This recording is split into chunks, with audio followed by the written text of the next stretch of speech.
En Bretagne, certaines histoires ne se racontent pas à voix haute. Elles se murmurent longtemps après les faits. Entre 1913 et 1914, une affaire criminelle bouleverse une région entière. Un crime, des soupçons, une enquête trouble et une vérité qui peine à émerger.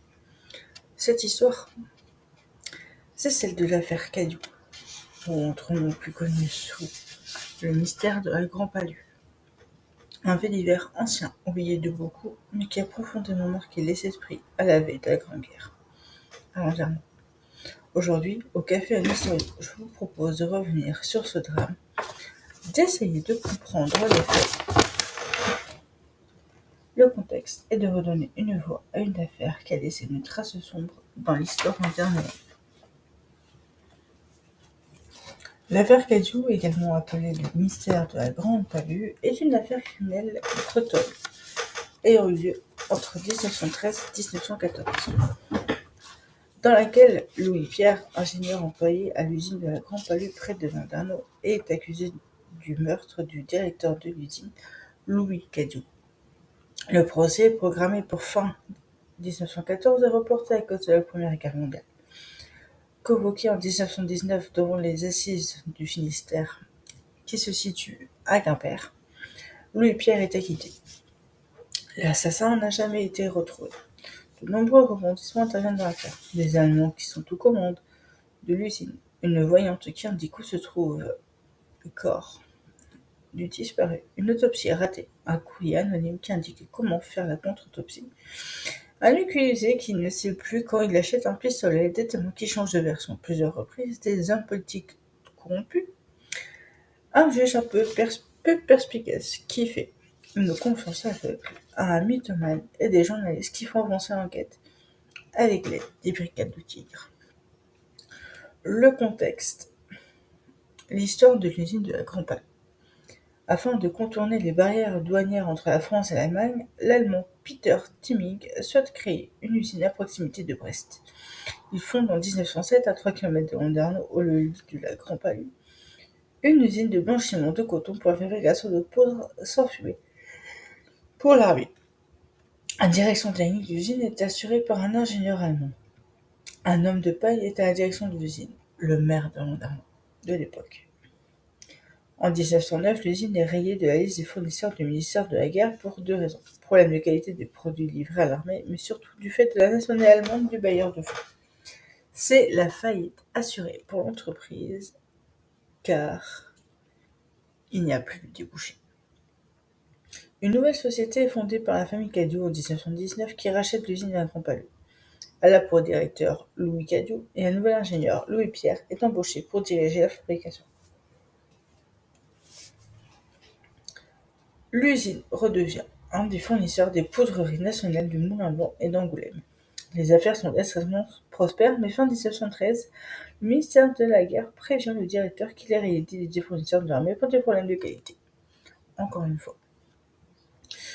Une disparition qui alimente tous les fantasmes. Louis Cadieux disparaît entre le 30 décembre et le 1er janvier 1914. Entre le 30 décembre 1913 et le 1er janvier 1914. La date de la disparition est incertaine car les témoignages divergent à ce sujet. Dès le premier jour de sa disparition, la famille proclame un assassinat. Dans un premier temps, la piste d'une fuite à l'étranger est privilégiée. La presse fait le lien avec le scandale des poudres. Louis Cadieux était soupçonné d'avoir réalisé des malversations et se serait enfui en Allemagne. Il devient, à la veille de la guerre, l'homme au service des Allemands. Du complot fomenté par les Allemands à la conspiration familiale visant à toucher l'héritage de l'homme d'affaires, la presse à l'époque intrigue autour de l'affaire. Le cadavre retrouvé par une voyante. Alors ça. Devant l'inefficacité de la police à retrouver Louis Cadieux, la belle-sœur de Madame Cadieux fait appel à Madame Camille Hoffmann, une célèbre somnambule de la région de Nancy, dans le Grand Est. En présence de quelques effets du disparu, elle révèle l'endroit où le corps de Louis Cadieux a été enterré. Le 4 février 1914, soit près de un mois après la disparition, Jean-Marie Cadieux, le frère du disparu, se rend dans les bois non loin de l'usine. Il creuse et retrouve le corps 34 jours après sa disparition, enterré dans un bois à 600 mètres de l'usine. Un seul suspect. Dès le début du mois de janvier 1914, Jean-Marie Cadiou désigne Louis Pierre, le fameux nouvel ingénieur des poudreries, comme étant le coupable. L'ingénieur de l'usine a été vu quittant l'usine avec Louis Cadiou le 29 ou le 30 décembre, selon les témoins. La mésentente entre les deux hommes jette la suspicion sur lui. Il est auteur de lettres anonymes dénonçant Cadiou auprès du ministère de la Guerre, ce qui a précipité la chute de l'entreprise. L'ingénieur souhaitait aussi quitter l'usine pour occuper un emploi dans un établissement concurrent, ce qui théoriquement, son contrat de travail à Grand Palais ne lui permettait pas. Vous savez, les clauses et tout ça, déjà à l'époque ça existait. Le mobile est parfait pour le juge qu'il arrête le jour même de la découverte du corps de Louis Cadiou. L'arme du crime. Une autopsie réalisée dans l'usine le jour de la découverte du cadavre. Déjà, depuis quand on fait... Je sais qu'à l'époque c'était pas comme aujourd'hui, mais... Depuis quand on fait une autopsie dans une usine? En plus dans une poudrerie. Je sais pas. Donc, l'autopsie réalisée dans l'usine le jour de la découverte du corps confirme hâtivement, c'est important, hâtivement, que la victime a été étranglée, puis égorgée. L'ingénieur Pierre possède un couteau serpette. Il a pu tuer Louis Cadiou avec cette arme blanche. Coup de théâtre. 2 lettres anonymes signalent que le médecin légiste a fait une erreur. Une nouvelle autopsie a lieu et révèle la présence d'une balle de calibre 6 mm dans la mâchoire de la victime. Louis Pierre, comme par hasard, a possédé un revolver du même calibre qu'il aurait revendu en 1913. Des témoignages contradictoires et un juge très obtus font que le parquet avance que le meurtre a été commis le 30 décembre.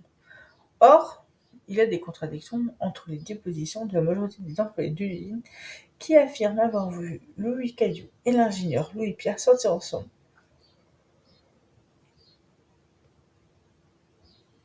Toute l'usine, le 29, et seulement 3 d'entre eux affirment que c'est le 30 décembre. 3 autres témoins extérieurs à l'usine corroborent la date du 30, puis seraient clairement confirmés la date du 29. Ça aurait été changé d'avis. Par ailleurs, plusieurs notables qui connaissent Louis Cadiou l'auraient vu le 31 décembre ou le 1er janvier à Morlaix et Saint-Paul-de-Lyon. Le juge d'instruction ignore la piste de Morlaix pour mener une enquête à charge contre l'ingénieur Pierre. La police mobile, les journalistes et le député Clorec, dont le nom apparaît déjà dans le scandale des poudres qui est mêlé à l'usine de la compagnie depuis 1907, pèse de tout son poids pour que l'enquête s'éloigne de Morlaix en faisant pression auprès du juge et de la police. En contradiction avec la commission rogatoire initiale, le parquet de Brest entrave les actions de la police mobile de Rennes, qui souhaite explorer d'autres pistes.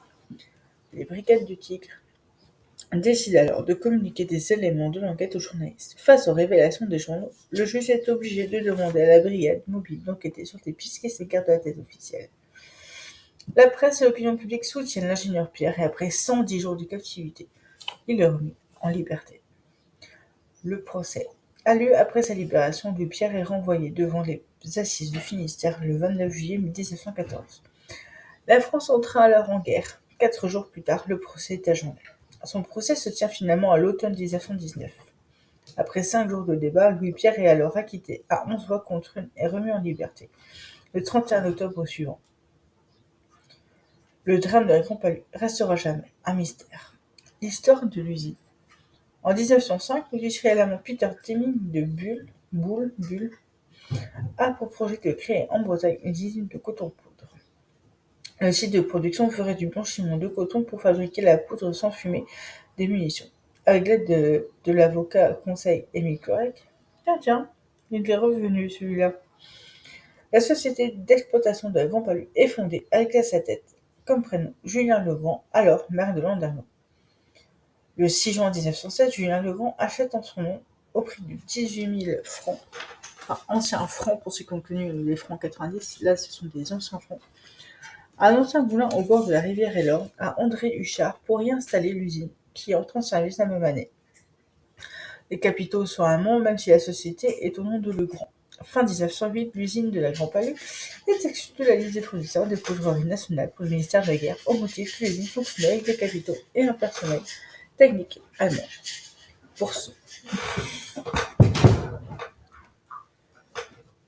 Pour sortir de cette situation, l'avocat conseil Émile Cloirec met en relation Peter Temming avec son ami Louis Cadieux. En mars 1909, Louis Cadieux crée une société au capital de 256 500 francs, dont 136 500 francs apportés par sa famille. Il rachète donc l'usine de la campagne. Les 120 000 francs restants sont sans souscripteur avoué. Malgré la création d'une nouvelle société, Peter Temming est toujours associé dans l'usine. Louis Pierre est recruté comme directeur technique en remplacement de l'ingénieur allemand August Grace. Courant février 1910, Émile Cloirec transmet au sous-secrétaire d'État à la guerre des documents attestant que l'usine de la Grand Palu est entièrement française. Monsieur Temming fait un faux, ça va être très important, qui atteste qu'il est complètement désintéressé. En juin 1913, l'ingénieur Pierre adresse 3 courriers, le 3, 16 et 23 du mois, en contrôleur général des poudres Barral. Dans ces lettres qu'il signe, il dénonce des malfaçons, ainsi que la facturation abusive d'un wagon pour une livraison à Angoulême. Début août 1913, Louis Cadieux donne pouvoir à Julien Legrand, ancien maire de Landerneau, pour vendre l'usine. On peut supposer qu'il change d'avis car le 2 novembre 1913, il adresse une lettre à Peter Temming qui lui indique qu'il va régler la somme de 163 000 francs pour reliquat des capitaux engagés en 1907. Le 27 octobre de la même année, M. Gouas du service des contrôles des poudres et salpêtres adresse un rapport officiel au ministère de la Guerre car le coton employé à l'usine de la Grand Palu était de qualité inférieure. L'enquête déclenchée à la suite des dénonciations de l'ingénieur Louis Pierre et le rapport de M. Gouas entraîne l'exclusion de la société des marchés de l'armée. Louis Cadieux est informé de la décision par courrier en date du 10 décembre 1913. Émile Cloirec, lui, intervient immédiatement auprès du ministère de la Guerre pour tenter d'annuler la décision. Pierre-Henri, secrétaire du laboratoire des poudres et salpêtres d'Angoulême, est rayé des contrôles et mis à la retraite le 15 décembre 1913. Ça fait quand même beaucoup de départs pour une seule usine la même année. Il s'agit d'un effet direct de l'enquête car Louis Cadieux lui versait des pots de vin pour connaître les œuvres de ses concurrents. Elle n'est pas très malin, le Cadieux. Le 27 décembre 1913, Louis Cadieux rachète des parts de sociétés anonymes au nom de sa famille et devient l'unique propriétaire. Passons maintenant à la chronologie de l'affaire. Au matin du 29 décembre 1913, Louis Cadieux et Louis Pierre travaillent avec le comptable Alain Guillou. Ils se rendent ensuite tous les deux chez le meunier Caroff, à proximité, pour évoquer la possibilité d'acheter le moulin afin d'agrandir l'usine. Louis Cadieux est vu au matin du 30 décembre par sa logeuse à Landerneau. Alors une logeuse, c'est maintenant on dirait plutôt une propriétaire ou une gardienne, quelque chose comme ça. Il se rend ensuite à l'usine. À partir de ce moment, on ne sait plus avec certitude ce que fait la victime. Les témoignages d'une vingtaine d'ouvriers indiquent que le directeur de l'usine est resté peu de temps et serait parti avant l'arrivée de Louis Pierre. En contradiction avec les autres dépositions, 3 ouvriers affirment voir l'ingénieur Pierre et l'usinier partir ensemble vers le moulin. C'est cette piste qui est retenue par l'instruction. Le 31 décembre, Madame Cadieux télégraphie un message à 10h à son mari pour s'étonner de son absence. Elle informe que 2 courriers l'attendent, un de l'ingénieur Pierre et un autre d'un fournisseur allemand concernant un litige. À 15h, Madame Cadieux télégraphie un autre message pour l'ingénieur Pierre afin de savoir si Louis est toujours à Landerneau. Émile Cloirec, député de Morlaix et ami de la famille, contacte Jules Sébier, alors directeur du service des recherches judiciaires de la Sûreté. Ce dernier adresse le jour même une note et demande à la brigade régionale de police mobile de Rennes de faire des recherches pour trouver M. Cadieux. Dès cette date, famille et amis affirment que Louis Cadieux a été assassiné. Le receveur de la gare de Landerneau indique dans son témoignage au policier que Louis Cadieux a acheté un billet pour le train de 16h15 à destination de Morlaix. À Morlaix, Julien Baron, vétérinaire, et son épouse informent avoir vu Louis Cadieux sur les quais de la gare ce jour-là. Louis Nicolas, courtier maritime et juge au tribunal de commerce à Brest, affirme aussi l'avoir vu sur les quais vers 18h. Le 1er janvier, Émile Cloirec adresse un télégramme à 12h30 à la mairie de Landerneau pour demander de vérifier si Louis Cadieux est inconnu. Si ses valises sont à Landerneau, alors crime. Le facteur Cabon et l'adjudant de pompiers Caramour indique aux policiers avoir croisé M. Cadieux sur la place Thiers à Morlaix. M. Le Gars, chef de bureau à l'hospice de Morlaix, déclare avoir croisé M. Cadieux à 19h sur les quais de la gare de Saint-Paul-de-Léon. Le 2 janvier 1914, Louis Pierre répond au télégramme de Madame Cadieux indiquant qu'il a vu Louis Cadieux pour la dernière fois le 29 décembre. Le 4 janvier, Jean Cadieux, frère du disparu, et M. Bollock, le liquidateur de la société Cadieux, emportent des registres de comptabilité et d'autres documents entreposés chez la logeuse de M. Cadieux. Donc en fait, je pense qu'une logeuse est en fait une gardienne. Le 8 janvier, Jean-Marie Cadieux, accompagné par Émile Cloac, dépose une plainte pour assassinat. Le procureur René Guimard ouvre une procédure judiciaire pour assassinat. L'ingénieur Pierre signe un contrat le 10 janvier 1914 avec Julien Legrand, ancien maire et ancien directeur de l'usine de la Grand Palu, pour devenir le futur directeur technique de l'usine de Daoulas qu'il doit être créé. Il serait créé 2 jours plus tard. Une clause de non-concurrence interdisait normalement de travailler dans une usine similaire pendant 15 ans. Néanmoins, son départ était prévu de l'usine car le Cadieux avait entamé en novembre des démarches auprès de l'association de l'École centrale pour recruter un nouvel ingénieur. Le départ de Louis Pierre était en effet fixé à juillet 1914. Le 12 janvier, Madame Cadieux promet 2000 francs à toute personne fournissant des renseignements permettant de retrouver l'assassin de son mari. Le 13 janvier, Julien Legrand informe les journalistes que l'Allemand Téming est toujours actionnaire de la société Cadieux, ce qui pourrait justifier l'apport de 120 000 francs sans souscripteur avoué en 1909. Le 21 janvier, Jean-Marie Cadieux et M. Bollock, le liquidateur de la société, versent 25 500 francs à Legrand pour régler une dette datant de 1919. Dans la nuit du 27 au 28 janvier 1914, M. Lemeur, demeurant à Landerneau, affirme qu'une voiture roulant à vive allure venant de Morlaix est passée vers 1h30 et repassée 2 heures après, soit vers 3h30, dans le sens inverse. Cette même nuit, vers minuit 30, Madame l'Espagnole et Jean Miossec reviennent de la foire de Comana avec 19 vaches. Ils déclarent avoir vu des lumières dans le bois de la Grand Palu, là où sera retrouvé le corps à proximité du moulin au niveau du virage. Jean Miossec indiquera avoir crié en direction des lumières que celles-ci se sont alors éteintes. Bizarre. Le 4 février 1914, Jean-Marie Cadieux découvre le cadavre de son frère à proximité du moulin de la Grand Palu. Il a fouillé cette zone sous les indications d'une somnambule de Nancy, Madame Camille Hoffman. Le jour même, le docteur Rousseau autopsie le corps dans les locaux de l'usine. Ayant oublié ses outils à Brest, il ne peut réaliser tous les examens et se servira notamment d'un sécateur pour ouvrir le torse. Et le légiste se conclut à une mort par strangulation ou un traumatisme cervical. L'égorgement aurait été fait post-mortem, et malgré le saignement qui a pu se produire, les vêtements ne sont pas ensanglantés. L'état de la bonne conservation du corps interroge car il n'est pas boursouflé malgré un décès remontant théoriquement à plus de 30 jours. L'ingénieur Pierre est placé sous mandat de dépôt et emprisonné en Landerneau dans la soirée.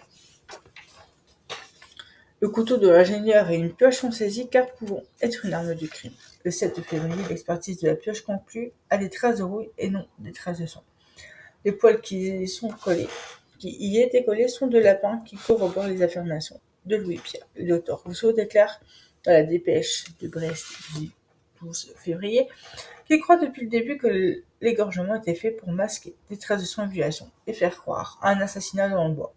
Le 15 février, lettre anonyme est postée à Quimper à l'intention du docteur Charles Paul. Le courrier conteste les conclusions de la première autopsie et invite à chercher un sillon laissé dans les chairs du cou. Une copie envoyée également à l'inspecteur Brisset de la brigade mobile de Rennes. Une contre-autopsie est réalisée le 17 février à Morlaix par le médecin légiste Charles Paul. Dans ses conclusions, il indique que Louis Cadieux a été tué d'une balle de revolver dans la tête, non plus par égorgement ou strangulation. La balle de 6 mm a pu être tirée par un revolver Vélodog. Après plusieurs différends entre le parquet et les policiers de Rennes et en dépit d'une commission rogatoire, le procureur René Guimard donne l'ordre le 19 février 1914 aux brigades mobiles de n'agir que suivant ses instructions limitatives. Courant février, le juge interroge l'ingénieur Pierre sur les armes qu'il a possédées. Ce dernier reconnaît avoir acheté un pistolet chez un armurier en 1912 qu'il aurait revendu peu de temps après à un voyageur de commerce. Sa version n'est pas confirmée par le commerçant qui situe l'achat en mai 1913. Le 26 février, Louis-Pierre reconnaît son erreur et confirme s'être trompé d'1 an dans la dette d'achat. À la ligne de défense de l'ingénieur, cet épisode du pistolet est une grosse faiblesse. Une erreur importante dans la dette d'achat est une vente à une personne non identifiable. Dans une interview accordée au journal Le Petit Parisien le 11 mars 1914, le principal témoin, un charcon M. Pierre, se rétracte. Un fermier Bonnefoy n'a pu voir Louis Caillou et Louis Pierre aller vers le bois à 11h le 30 décembre car ils présentaient au même moment un étalon à Landerneau. Le 13 mars 1914, la presse fait état de nouvelles rétractations, celle du pâtre Boulben et Madame Kemener, propriétaire du débit de boisson de la Grande Palue. Elles n'ont pas vu les deux protagonistes se diriger vers le bois à 11h le 30 décembre. Ils confirment que Louis Caillou est venu ce jour-là à vélo vers 9h et que Louis Pierre n'a pas bougé de son domicile. Madame Zacon, tante de Louis Caillou, se rétracte, elle aussi, le 7 avril. Elle affirmait que son neveu n'était pas à Morlaix le 31 décembre et le 1er janvier car il n'était pas venu la saluer. De plus, elle certifiait être restée à sa fenêtre dans la matinée du 1er janvier. Or, elle était à la messe, puis chez une amie.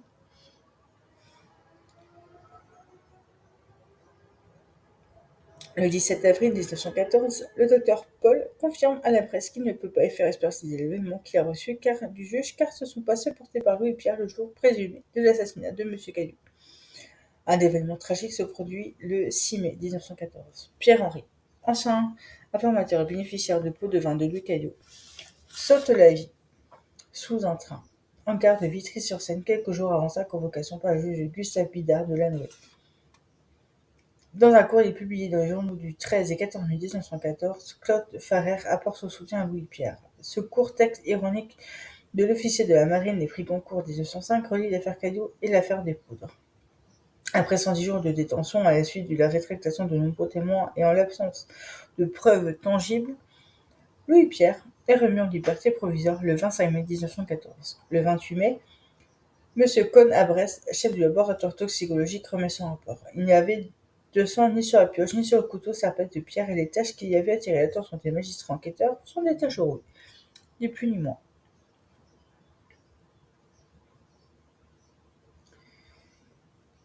L'événement que portait l'ingénieur le 30 décembre ne comporte aucune trace de sang.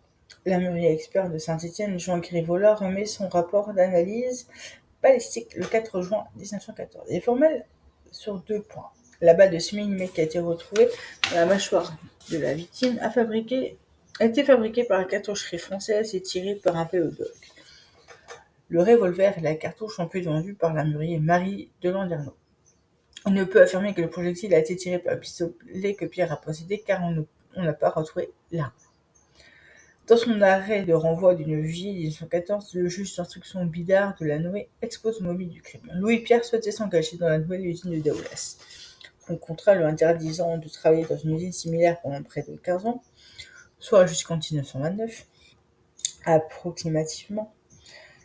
Il aurait assassiné Louis Caillou car il n'aurait jamais eu son consentement pour travailler chez un concurrent direct. Cet arrêt est en contradiction avec la décision du 25 mai. Un accusé d'assassinat, crime passible de la peine de mort, en liberté provisoire. Le 29 juillet, la Chambre des mises en accusation décide d'envoyer Louis Pierre devant les assises de Brest. Pendant le procès, qui s'ouvre 5 ans après les faits, le 27 octobre 1919, Louis Pierre est défendu par un ténor du barreau de l'époque, maître Henri Robert. Contrairement à l'ordonnance du juge Gustave Bidart de Lannoy, qui documentait un assassinat avec pour corollaire la peine de mort, l'acte d'accusation mentionne un meurtre, ce qui lui fait encourir une peine allant de 5 ans de réclusion aux travaux forcés à perpétuité. Après 5 jours de procès, le 31 octobre 1919, le jury délibère en moins de 20 minutes. À Louis Caillou ? Non. Pierre-Louis Désiré était coupable d'avoir à Landerneau volontairement donné la mort à Louis Caillou ? Non, déclare le jury.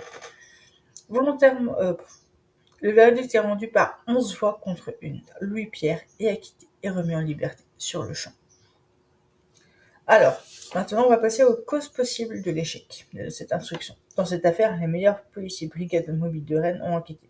Les meilleurs experts de France ont été sollicités. Médecin légiste Charles Paul pour la deuxième autopsie, M. Cohn-Abrès pour la toxicologie et M. Grivola, expert armurier. Malgré les moyens déployés, le coupable n'a jamais été retrouvé car l'instruction est menée à charge exclusivement contre l'ingénieur Pierre et plusieurs pistes ne sont donc pas explorées. Les concurrents locaux de Louis Caillou auraient pu être des suspects, car dans la déposition de M. Schlesinger, Ce dernier indique que les principaux ennemis de Cadieux sont Dumont, directeur de la filature Traun-Delorme, et Legrand, ancien directeur d'Agrandpol et promoteur d'un projet concurrent à Daoulas. Cette piste ramène aux rivalités locales, où s'opposent des clans industriels et de politiques. Une enquête dans cette direction aurait risqué de rallumer le scandale des poudres et aussi de mettre en lumière les pratiques de versement de pots de vin au profit de députés et de personnel de poudrerie nationale. La famille Cadieux. Quel intérêt le cercle Cadieux a-t-il à crier à l'assassinat le 1er janvier? Dès le départ de l'affaire, la brigade mobile privilégie la piste d'un otage de vie, que la famille aurait maquillé en meurtre. Elle a un double intérêt dans la stratégie, toucher l'assurance vie et éviter un déshonneur.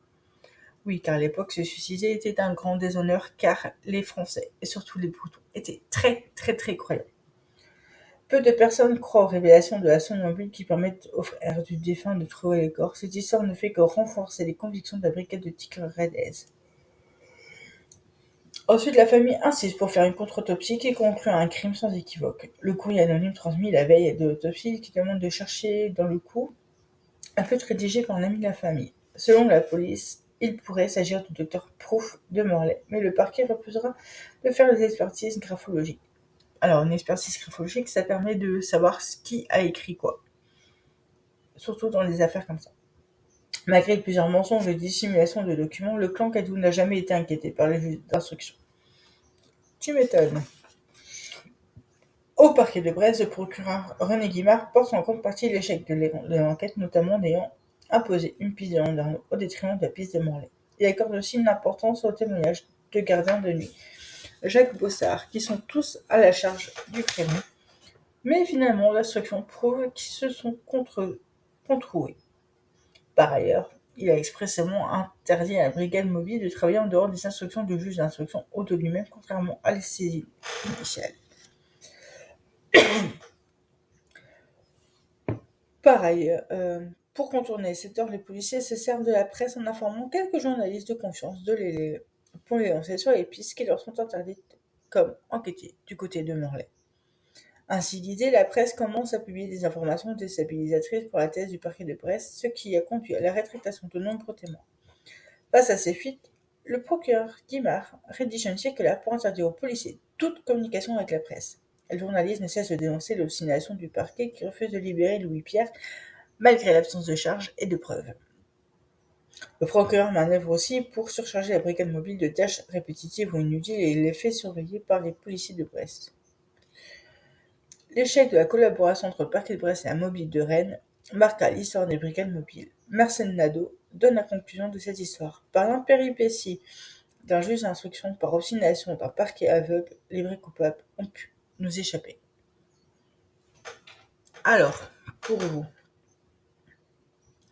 si Louis-Pierre est innocenté, qui a bien pu tuer ce monsieur Louis Cadieux?